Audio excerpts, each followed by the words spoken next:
let's return back to our show. Let's go. Here we go.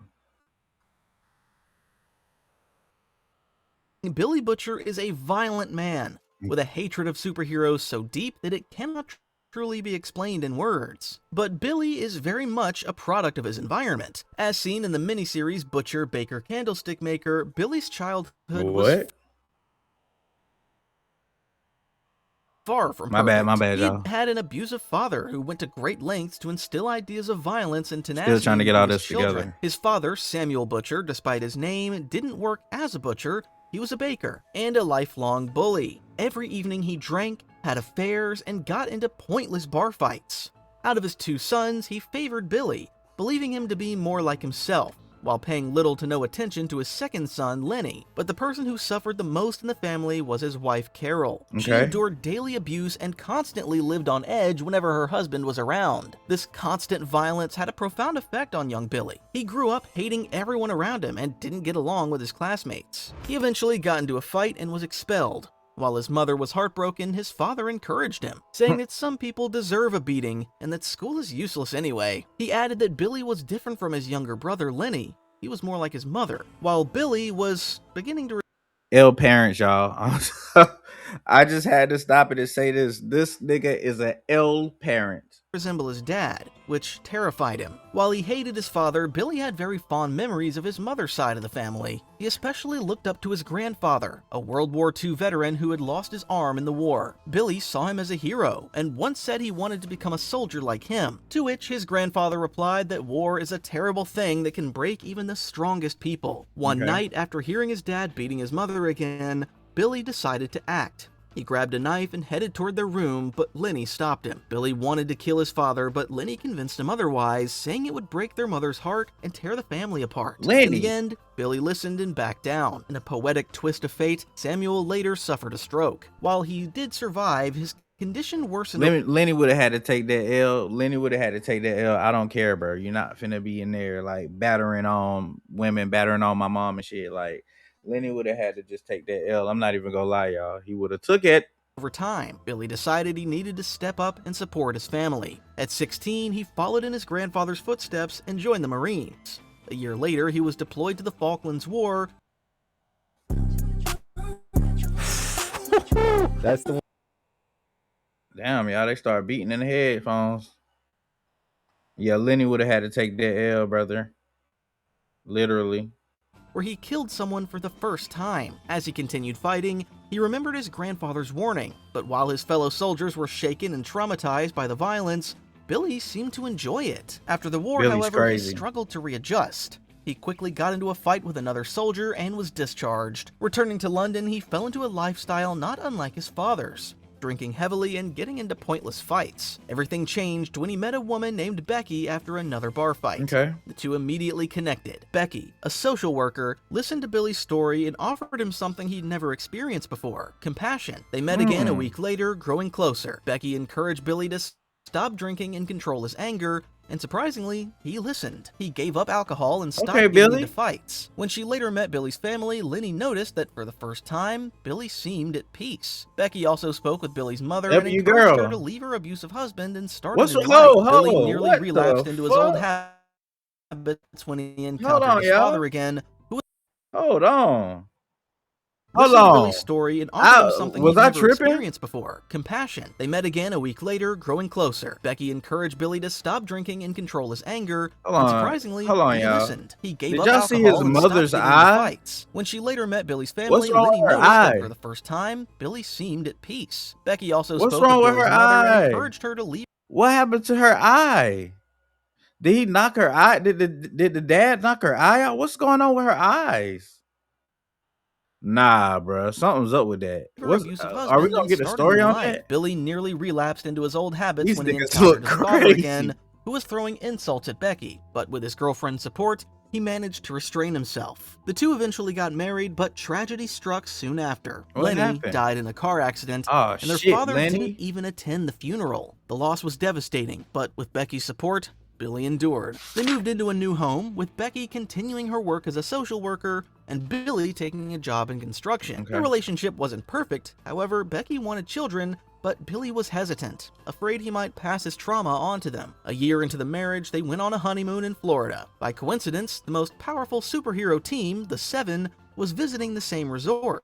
One night, Billy went out for a walk while Becky stayed Had to behind in make their sure it was room to good, read a y'all. book. When he returned, her behavior had changed completely. She was distant, cold, and unresponsive. Her condition didn't improve after they returned to England. Billy didn't know what to do and even considered drinking again, but he held himself together for his wife's sake. Then one night, he woke to a horrifying sight. Becky was dead, and in her place was a strange creature with laser eyes. Billy grabbed a nearby lamp and killed it, only to realize that Becky had already been dead. Naturally, Billy was one of the suspects. While in custody, Did she he just was have a approached super by a man in a baby? suit who tried to cover up the incident. He offered him a deal to sign a non-disclosure agreement and take all the blame, even adding that, considering Butcher's history, it wouldn't raise any suspicion. In response, Billy asked the man if he was married. When he answered yes, Billy gouged his eyes out, saying that he can now imagine what it feels like to never see his wife Oh again. my Following this incident, God. he was approached by a different man, Greg Mallory. Mallory is a very important character and deserves an explanation. He's a World War II veteran and a high-ranking military official in the United States Army. During the war, his battalion was assisted by a private corporation,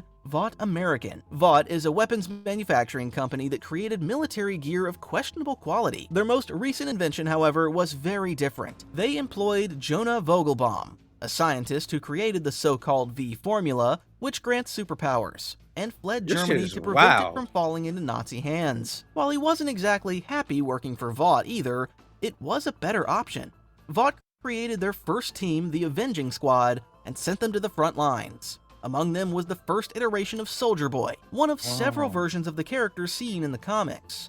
These superheroes, however, were completely incompetent. They revealed their position to enemy forces, leading to the destruction of Mallory's entire battalion, leaving him as the sole survivor. He was Wow. later captured as a prisoner of war, but released after the war ended. Over the years, Mallory watched Vought grow more powerful, with the ultimate goal of integrating superheroes into the military. Their creations became more advanced, culminating in Homelander, the most powerful superhero on Earth, followed by 6 others, forming the Seven. Realizing the danger, Mallory began to see them as a threat to national security and joined the CIA to combat Vought. Mallory's biggest breakthrough came when he abducted Vogelbaum, the creator of the V formula. The official story claimed that Vogelbaum took his own life after becoming disillusioned with the superhero business. But in reality, he'd been kidnapped by Mallory. Though he initially intended to kill him, he ultimately couldn't bring himself to kill an old man. Instead, he recruited him. Together, they modified the V formula so that it only granted enhanced strength and endurance. Vogelbaum deliberately made the formula extremely expensive,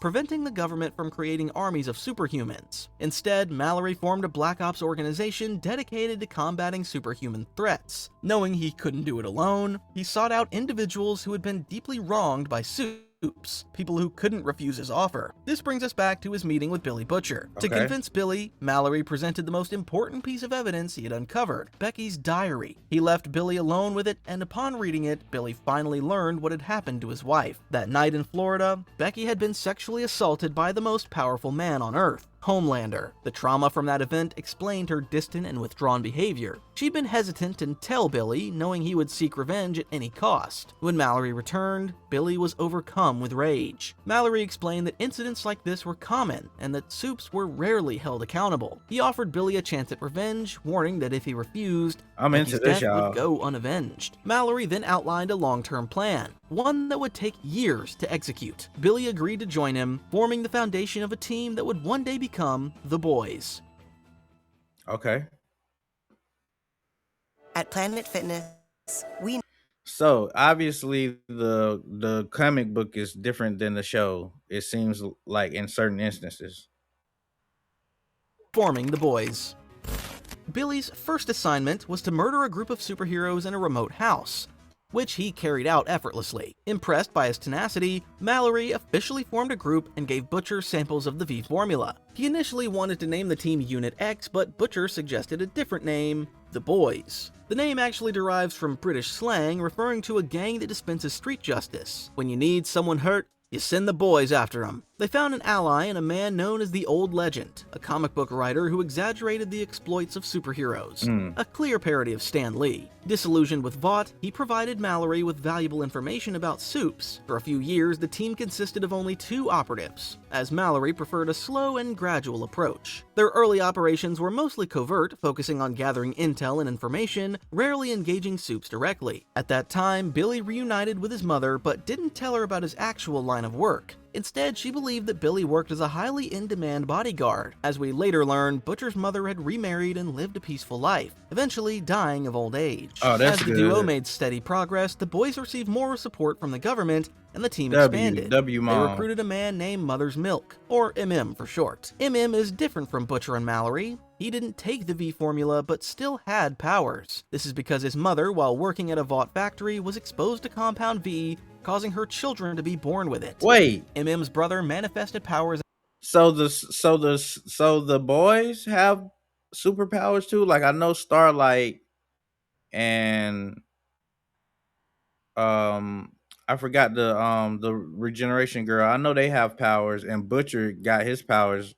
So in the comic book, some of them, like MM has powers. Butcher's been taking Vought before they formed. Like, okay, all right. So I'm getting a big difference here. At an I'm early seeing what's going age, on. which mutated him and ultimately led to his death. Their father tried to fight Vought Am I legally, tripping? but eventually died as well due to constant stress and exhaustion. To support his family, MM joined the army, and during a boxing match, his super strength manifested, leading him to accidentally kill his opponent. This is when he was approached by Butcher and Mallory. Recognizing his history with Vought, they recruited him into the boys. Another member was the Frenchman, who, unlike Mother's Milk, doesn't have a particularly interesting origin or a personal vendetta against Soups. He's simply insane. Apparently, even in France, people called him Frenchie. Last but not least was Kimiko, known in the comic as the Female, a Japanese Soup who was accidentally exposed to large quantities of Compound V. She was the daughter of the secretary working for the Japanese equivalent of Vought. Her mother often took her to work, and one day young Kimiko escaped and accidentally fell into a container filled with Compound V. She gained superpowers, and the scientists locked her up for observation. She eventually escaped, but years of imprisonment took a toll on her. She became mute and largely disconnected from the outside world. The boys sought her out, initially viewing her as a potential weapon, but when they captured her, Mallory objected. Instead, Kimiko was recruited as a full member of the team. Frenchie volunteered to teach her about the outside world, and the two grew especially close, serving as the team's muscle. While the team made steady progress, they had one small loose end: Jonah Vogelbaum. Greg Mallory didn't want anyone to find out that he was alive, and early in the team's history, asked Billy Butcher to kill him, which he did. Their ultimate target, however, was the Seven and its leader, Homelander. Homelander is the most powerful Soup on Earth, as, unlike others, he was injected with Compound V before he was even born. The official story claims he fell to Earth from space and aged into a teenager within weeks. In reality, he was created in a lab in South Dakota and kept chained to a hydrogen bomb for the first 18 years of his life. When he finally appeared in public, he became an overnight sensation. Homelander was Vogelbaum's true magnum opus. However, his creation was extremely expensive, and Vought initially had the resources to create only 6 more powerful superheroes, forming the Seven. The team consisted of Homelander, Black Noir, Queen Maeve, the Deep, Lamplighter, and 2 characters not present in the show, Mr. Marathon and Jack from Jupiter. After Vogelbaum was kidnapped, Vought was unable to replicate his genius, resulting in all subsequent Soups being far less impressive. While the Seven were more powerful than most Soups, they were still untrained and incompetent, which became especially clear when they were dispatched to handle a plane hijacking. Homelander and his team not only failed to rescue the passengers, but actively made the situation worse, accidentally destroying much of the plane. One of the casualties was Mr. Marathon, who was later replaced by another speedster, A-Train. When he grew tired of the mission, Homelander simply left, dooming all the passengers. In the end, the plane crashed into the Brooklyn Bridge, destroying it, killing the passengers as well as countless civilians. Damn. One of the team members present, Queen Maeve, was deeply traumatized by the event. She became cold and detached, eventually abandoning heroism altogether. She even went as far as cooperating with the boys and informing them of what truly happened during the mission.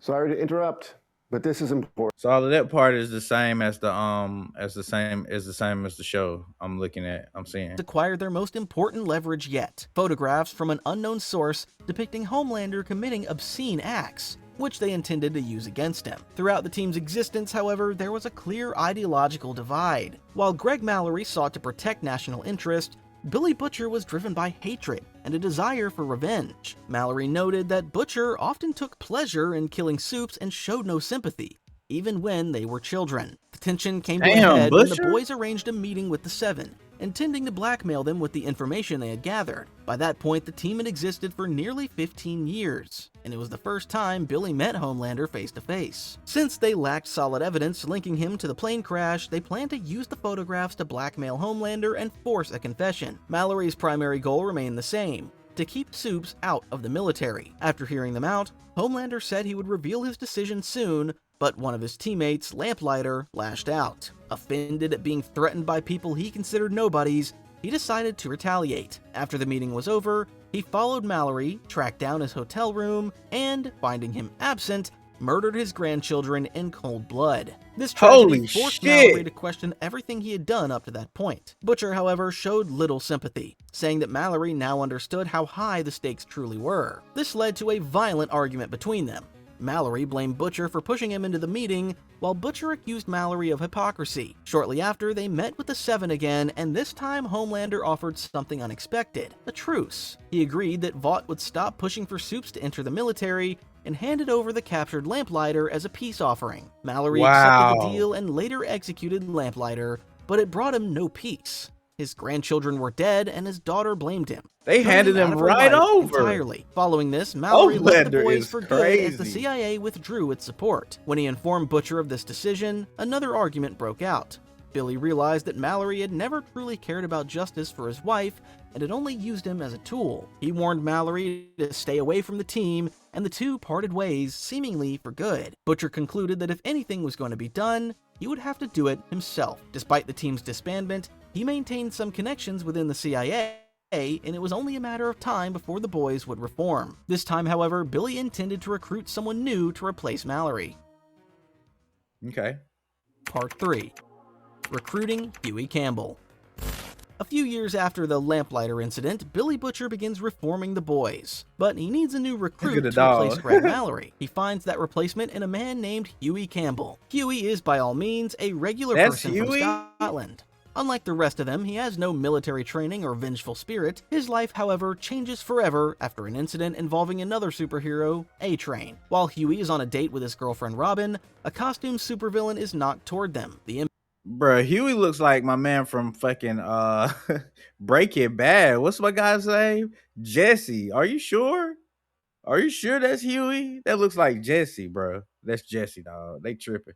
They took it. He looks nothing like that on the show. The person responsible is A-Train, a speedster chasing the villain across the Atlantic with little regard for collateral damage. He shows no remorse and immediately flees the scene. Huey is left completely devastated. Shortly after, he's approached by men in suits who ask him not to pursue legal action, offering him a payout in return. Huey accepts, clearly shaken and not thinking straight. He becomes depressed and withdrawn. But one day, while visiting a local park, he's approached by Billy Butcher. Billy has learned about the incident through government files and, believing Huey could be useful, arranges a meeting. He explains that incidents like this are common, and that he once led a CIA-backed group that held superheroes accountable. He offers Huey a place on the team, but Huey hesitates, saying he doesn't have it in him to join the Black Ops operation. At that point, Butcher reveals that A-Train laughed and joked about the incident. With the help of Queen Maeve, the boys had bugged the Seven's headquarters and recorded their conversations. He gives Huey an envelope containing cash and tells him to fly to New York and contact him if he makes a decision. This is where Butcher comes full circle. Just as Mallory once manipulated him using the death of his wife, Billy now uses the same tactic on Huey. Some might ask why Butcher would recruit an ordinary person with no combat experience, but near the end of the story, it becomes clear that Huey was a deliberate choice. Huey accepts the offer and travels to New York. He settles in the South Bronx, unaware that it is a dangerous neighborhood, and contacts Butcher.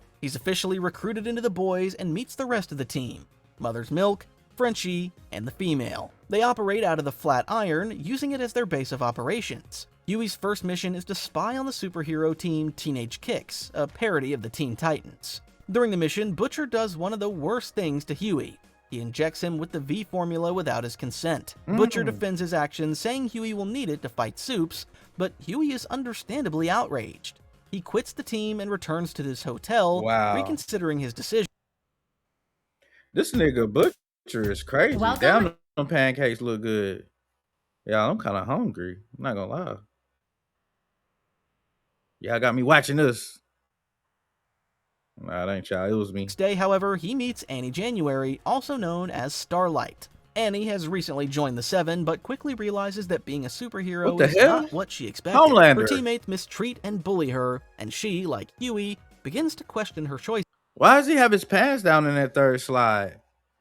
What's going on here, y'all? Like, like, and look at his face. Look at his face, bro. He's like, you gonna suck it tonight? Camera style?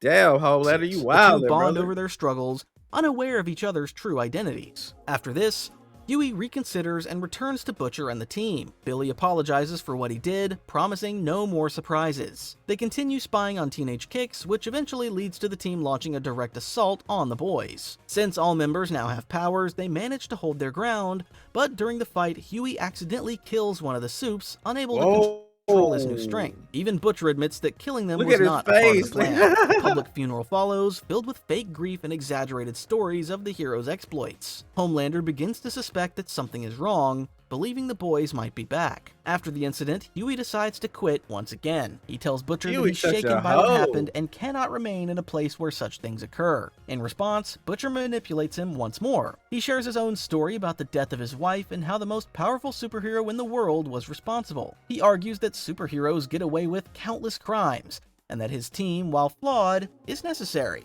Without them, no one would hold Supes accountable. Finally, he tells Huey that he always wanted a little brother. After this conversation, Huey stays with the team until the end. To keep the video concise, we won't be going over every single issue of the comic, instead focusing on the most important plot points. Okay. Throughout the entire story, Billy Butcher pushes Huey to be more violent, confrontational, and daring, but Huey is always Huey hesitant. is such a- Despite hating Supes, Huey has compassion for them, recognizing that the world is not black and white. The boys go on a mission to Russia, where Huey meets and befriends Vasily, a superhero known as They just, like, A-Train literally just, like, pause, just ran through your girl, bro. Like, you was still holding, like, the severed hands when he ran through your girl. And you crowded in the fetal position, like, under a desk, and you got superpowers. Like, bro, do you not want no kind of get back? If you don't, then why don't you just leave the team and stop letting this nigga talk you into staying every time? Just leave, bro. Just leave. This nigga, bro. What?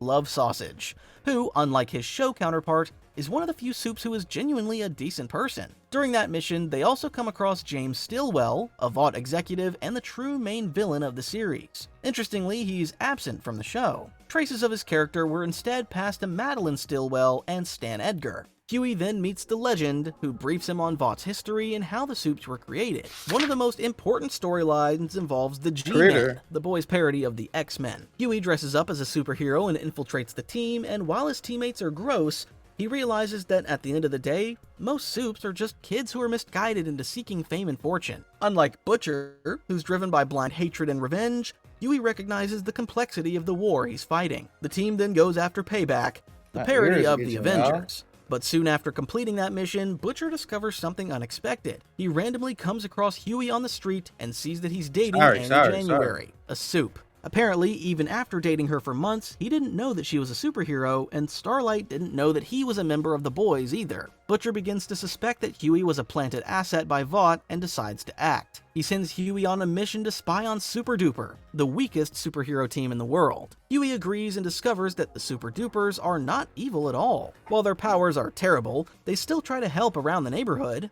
They're genuinely a friendly group with a strong bond. Recently, however, they were joined by Malchemical, a powerful Supe who isn't much different from a typical superhero in this universe. Huey actually befriends the team and even stands up to Malchemical when they're bullied. One day, however, Malchemical goes too far.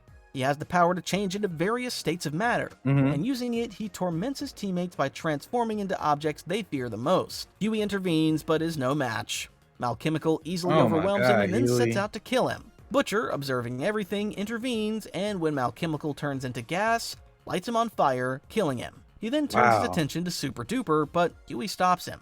He begs Butcher not to hurt them, with Billy saying that they're soups and should not be shown compassion. As Huey continues insisting, Butcher remembers his earlier words when he recruited Huey about how he wanted a younger brother. The two leave and return to New York.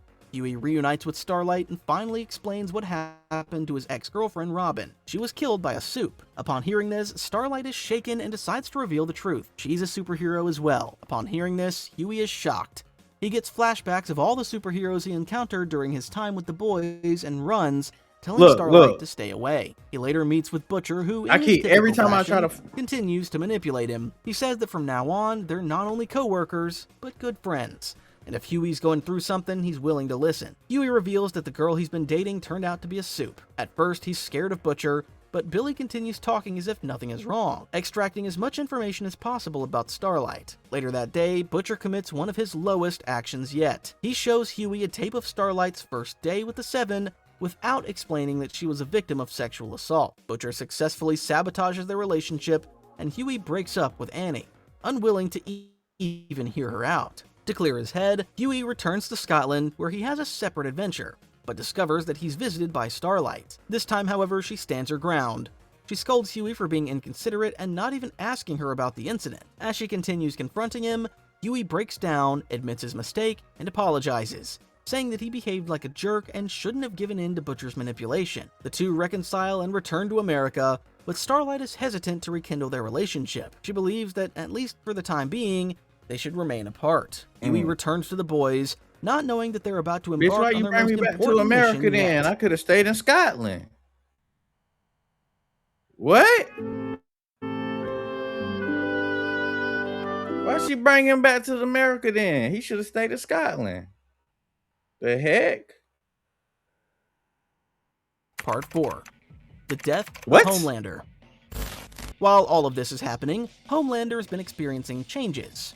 Feeling manipulated by Vought, Billy Butcher, and the rest, he becomes more and more frustrated. What disturbs him most are the pictures Butcher acquired, depicting him engaging in acts so heinous that they cannot be showed on YouTube. Strangely, Homelander doesn't even remember committing any of these acts, which causes him to question his sanity. He begins experiencing nervous breakdowns and starts talking to himself in the mirror. His behavior puts all of his teammates on edge, fearing his mere presence. Eventually, tired of being Vaught's lapdog, he decides to act. Homelander assembles several superheroes and sets out to overthrow the government. Meanwhile, the boys acquire even more pictures, this time depicting Jack from Jupiter, suggesting he may have committed murder. Somehow, this information goes public, even though the boys didn't release it. The Seven arrange another meeting to discuss the situation, and when the boys deny responsibility, Homelander senses that they're telling the truth. Jack lashes out, demanding compensation and swearing revenge. When the boys return to their base, they discover that Butcher's dog Terror has been killed. He immediately assumes Jack is responsible and sets out for revenge. He tracks Jack down and ambushes him. In one of the most violent scenes in the comic, Butcher kills Jack while repeatedly asking, "Why did you kill my dog, Jack?" Strangely, he also insists that it isn't there and that he's somewhere else, watching everything happen. As we later learn, Jack wasn't actually responsible for killing Terror. In the next issue, Homelander's larger plan begins to unfold. He keeps some of his teammates in the dark and sends a low-level superhero team to distract the boys. Before the fight, Huey and Butcher have another conversation, where Huey declares that he's done with violence. He's willing to assist with investigations and surveillance, but refuses to engage in direct combat. Before they can continue, the team sent by Homelander arrives. The boys deal with them easily, but assuming they were sent by Vought, Frenchie and Kimiko launch a counterattack. Homelander's plan works, the boys are distracted. While Frenchie and Kimiko are occupied, Butcher takes Huey to the roof. There, he reveals that he's captured A-Train and presents him as an opportunity for revenge. To further manipulate Huey, Butcher plays a recording in which A-Train discusses the incident that killed Robin. He casually admits to killing someone and is reassured by his teammates that he did the right thing by leaving immediately. They laugh about similar incidents without remorse. This fills Huey with rage. As A-Train begs for his life, Huey tells him that the person he killed was named Robin, that she was a human being. A-Train offers insincere apologies, which enrages Huey even more. Butcher insists that words are not enough and pressures Huey to act. When Huey hesitates, Butcher plays another part of the recording, this time revealing how the Seven deliberately chose Starlight as the member so she could be bullied and humiliated. This becomes the breaking point. Huey loses control and kills A-Train with his super strength. Meanwhile, Homelander continues his plan. Confronts Starlight and Queen Maeve. Annie is in the process of leaving the Seven for good, but Homelander arrives. Recognizing the danger, Maeve throws Starlight away to safety and confronts him alone. She, however, is not strong enough and sacrifices herself to save Annie's life. Wow, Butcher she then got receives a BBL? call from James Stillwell, who informs him of Homelander's plan. Realizing what's about to happen, Butcher heads to Washington, telling Huey that he had his turn, and now it's his time. Before heading toward Washington, Homelander confronts Stillwell and attempts to kill him. Despite the threat, Stillwell remains calm, with Homelander even calling him an actual superhuman. He calls Homelander a spoiled child desperate for approval, which enrages him. Homelander ultimately spares him, telling him to watch events unfold. As Huey and Butcher arrive in Washington, they find the White House surrounded by supes.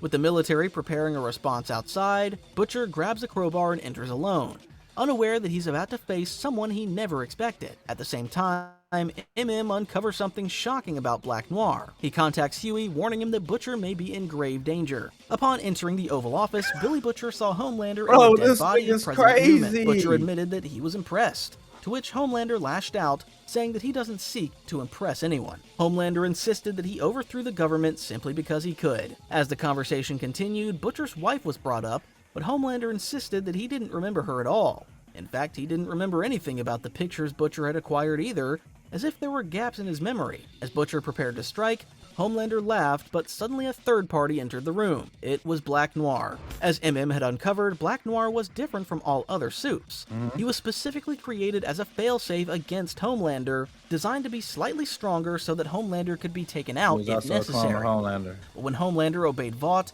Black Noir was left without a purpose. Since his only goal was to eliminate Homelander, he slowly began to lose his sanity as he was never allowed to fulfill his mission. This led him to commit heinous crimes in Homelander's name, attempting to provoke him into making a move against Vought, which ultimately worked. All the terrible things Homelander was accused of were actually done by Black Noir. He was the one who sent the pictures to the boys. Realizing he had been manipulated his entire life, Homelander attacked. The two superhumans clashed, and Butcher fled the White House. Meanwhile, the rest of the supes were taken out by the military, who possessed anti-supe missiles that Butcher had uncovered during his mission in Russia. Eventually, only Black Noir remained standing.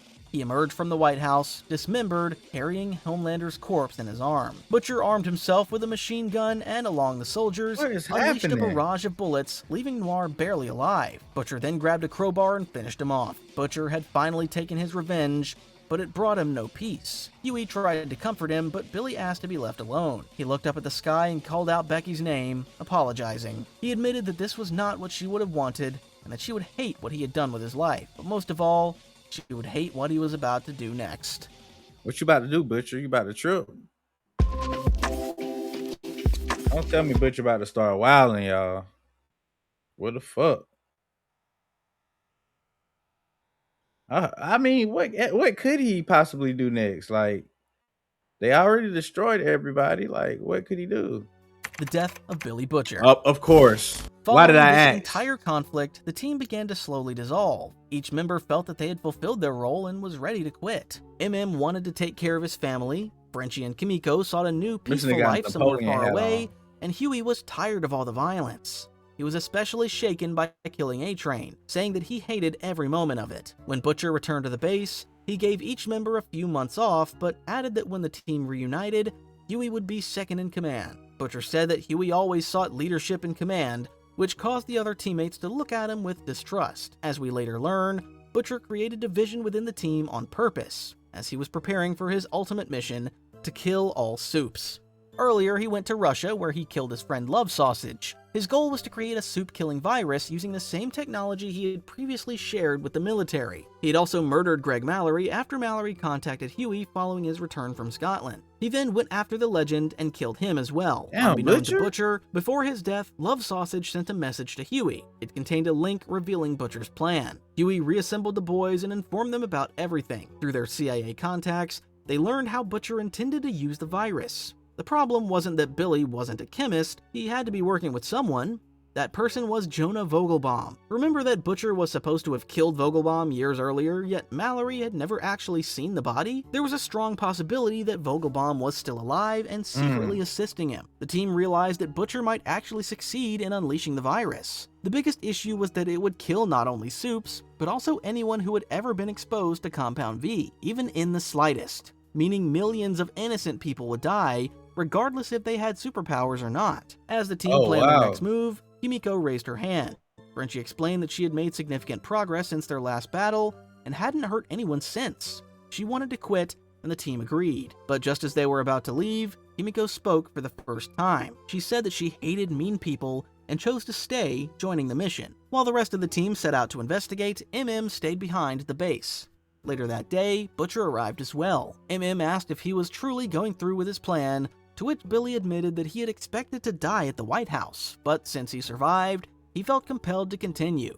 A fight broke out, with MM initially overpowering him. MM shouted that he didn't want to do this, and Butcher replied that he knew, adding that MM had always been his best mate. This distracted MM and gave Butcher an opening.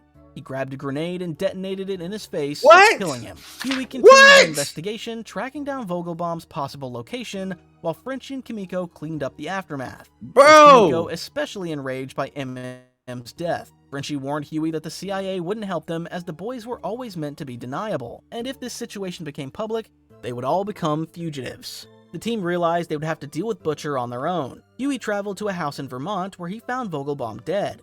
He received a call from Butcher, who attempted to justify his actions, claiming that soups were a stain on society that needed to be eradicated. Huey searched the lab only to find it empty. Back at Flatiron, Frenchie was updated on the situation and was left alone with Kimiko after the cleanup crew departed. They shared a poignant moment, with Frenchie asking if he had helped her adjust to normal life, recalling how he was the only one who treated her as human when they first met. Suddenly, they heard a beeping sound. Frenchie discovered a bomb left behind by Butcher. Moments before it detonated, he turned to Kimiko and confessed that he had always loved her. No the way! Explosion destroyed the entire building, killing them both. No Huey, who was outside, way! witnessed the destruction. As he was knocked out, he remembered his earlier conversations with Butcher. At that moment, Huey realized that he was the only one who could stop him. Returning to his apartment, Huey considered his next move. He had been completely terrified of Butcher throughout his entire time with the boys, and now he stood completely alone. Huey even drank Mother's Milk's Mother's Milk to grow stronger, but he still wasn't brave enough to face Butcher by himself. He decided to contact the CIA, but the operative immediately asked why Butcher was at the Empire State Building. Apparently, every time one of the boys used their IDs, the CIA was notified, and Butcher had used his 20 minutes earlier. Huey realized that he was about to unleash the virus and that time was running out. With no other choice, he set out to confront the person he feared the most. Using his CIA credentials, he was allowed to enter the building, and on the top floor, he found Billy Butcher. Billy once again defended his actions, saying that he had been planning this for years, but Huey called him insane. Butcher then explained that whenever he felt like he couldn't control himself, he imagined being somewhere else, watching everything happen from a distance. Huey called him a villain, but Butcher taunted him, saying that even after everything, Huey still feared him and couldn't even say his name. This provoked Huey to act. He charged toward Butcher but missed, crashing into the window instead. The glass shattered, Butcher grabbed him, and Huey apologized, which made Butcher laugh. Suddenly, the structure holding Butcher gave way as well, and they both fell. They landed on a balcony, Huey injured his leg, and Butcher's lower body was completely paralyzed. With no way to continue fighting, they were finally able to talk. Huey immediately asked him, "How could you?" Butcher continued to defend his actions, saying that soups must be dealt with, but Huey was talking about something else. He asked why Butcher had killed his former teammates who had fought alongside him for so many years. Billy confessed that he had originally planned to remove Huey from the situation entirely so that he would know nothing. He knew his teammates would oppose the plan, so he eliminated them first, even though he didn't want to. He admitted that he had taken a life for the first time at 17, and once again explained that whenever he did something terrible, he imagined himself somewhere else, theorizing that he might be a psychopath. Huey asked if his role had been to talk Butcher out of doing something terrible, similar to how his younger brother Lenny had once stopped him from killing their father. Billy admitted that he hadn't recruited Huey for that specific purpose, but the idea had been in the back of his mind ever since they met. Huey reminded him of Lenny, saying that despite Butcher constantly pushing him to be more violent, angry, and confrontational, Huey had retained his morality and never stooped as low as Butcher. They remembered the killing of A-Train and how shaken and hesitant Huey had been. Huey's genuine goodness and the fact that he reminded Butcher of Lenny was the reason Billy had saved him earlier. Despite this, Butcher still defended his actions, saying that the world needed people like him. Huey then brought up Becca, asking if he had done everything for the memory of one woman. Butcher replied that Huey had never met her and had no idea of the impact she had on his life. He then asked Huey if he still loved Starlight, and when Huey answered yes, Butcher urged him never to let go of that relationship, and not to make the same mistake he did. He recalled that Becca once told him that men without women are just boys, and that it was a dangerous path. At that moment, the police arrived. Not wanting to go to prison, Butcher asked Huey to kill him, but he hesitated. Billy then manipulated Huey one last time, claiming that he had gone to Scotland and killed both of his parents. This caused Huey to lash out and kill Butcher by delivering a final blow to his heart. With a smile on his face, Butcher accepted his death. Huey then called his parents, only to realize that they were alive and well, and the Butcher had lied. The comic then cuts to 6 months later. We see Huey continuing the fight, but in his own way. He now targets Vought directly rather than going after individual soups. He blackmails Stillwell using a soup virus, and even forces him to finance the rebuilding of the Flatiron Building. Stillwell, however, does not seem particularly upset, saying that corporations will always find a way to profit. Huey later reunites with Starlight, and as they reminisce about his teammates, he tells her that there will never be anyone like them again. As a final goodbye, Huey walks across the newly reconstructed Brooklyn Bridge, leaving a small mark honoring his fallen teammates, Frenchie, MM, and Kimiko. This is where The Boys comic ends. While often edgy, needlessly obscene, and violent, The Boys delivers an important story about the dangers of hatred and revenge. Billy Butcher serves as an interesting case study of how far some are willing to go to exact vengeance. This show has definitely toned down his character compared to his comic counterpart. Despite this, fans have theorized that even the show version of Butcher might be willing to kill his teammates to achieve his goal, but only time will tell. If you enjoyed this video, make sure to like it. Don't forget to check out other videos covering various comics such as Invincible and Vertigo. Bro. Thank you for great video, bro. Great video. Great vid, man. Oh my gosh, y'all. I did not know that The Boys was just like deep. Like these guys are going through like they went through a lot, man. They went through a lot. I had no clue, bro. I had no clue all of this was going on. But I think we're only in like season 4, maybe 5. I don't know, but yo, it's a lot to unpack. It's a lot to unpack for me. I can't wait to the next episode, the next season. I can't wait I can't wait to see all of this, bro.